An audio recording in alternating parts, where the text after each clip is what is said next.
Is there a morally significant difference between killing and letting die? Consider a case like the following.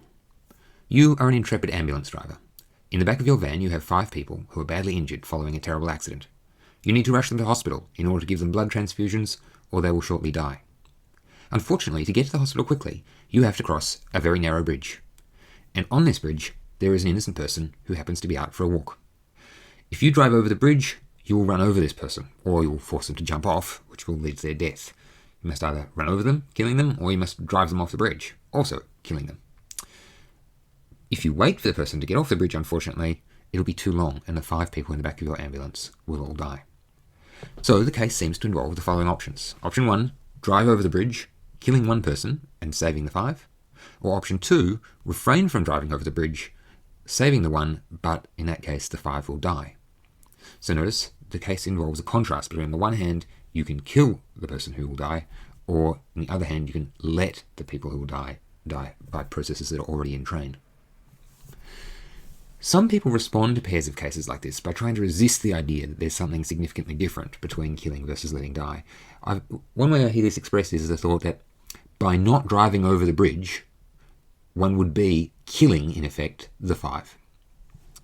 I don't think this is a helpful way to respond, because it ends up getting us into a disagreement that's really just about the semantics of a word of the English language, the word kill.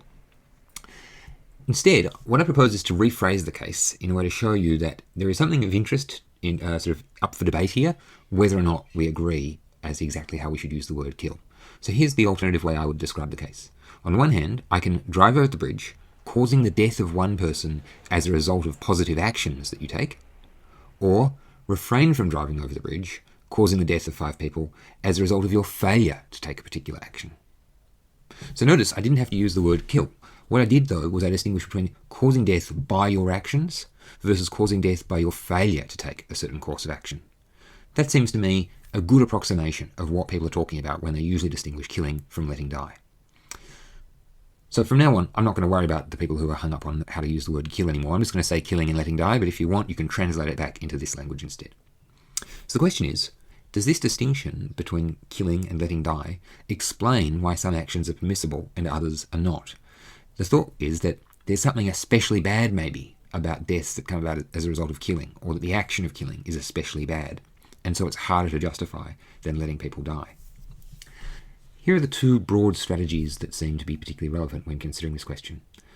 Strategy 1 would say the distinction is not directly relevant. It might be indirectly relevant, but it's not kind of a basic phenomenon to appeal to. This is the sort of strategy that I think would be used by a consequentialist philosopher. Consequentialists evaluate all actions by their consequences, right?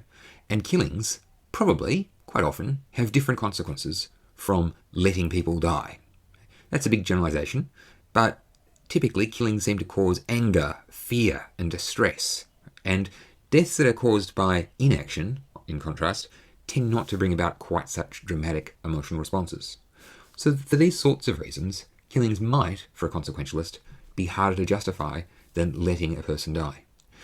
But the distinction is not really between those sorts of ways of dying, is not the fundamental explanation. What's really explaining the difference is a difference in the consequences.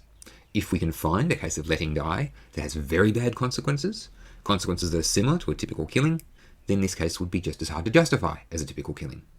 And you will notice that many of the thought experiments used by philosophers tend to have this feature. They involve letting someone die, where letting someone die has very bad consequences, and where the alternative, killing, may in fact have better consequences. The second strategy says that the distinction between killing and letting die is actually basic, fundamental, and sort of directly relevant. This is the sort of strategy that would appeal to a non-consequentialist philosopher, those who think that there's more to morality than just trying to bring about the best possible consequences. Philosophers who endorse fundamental moral rights, such as a right to life, for instance, they think that actions that kill are particularly hard to justify. They are rights infringements. And so they seem to think that killings are harder to justify than letting people die. There might be other sorts of non-consequentialist philosophers who think that moral rules have particular value, and they would have to adopt a similar sort of strategy. So I haven't answered the question, is there a difference between killing and letting die? I think all of us would accept that there is some sort of a difference. The key sort of distinction philosophically, though, is it a basic and fundamental difference, or is it merely derivative from something else, such as the typically bad consequences that come about from killing, as opposed to those that come about from letting people die.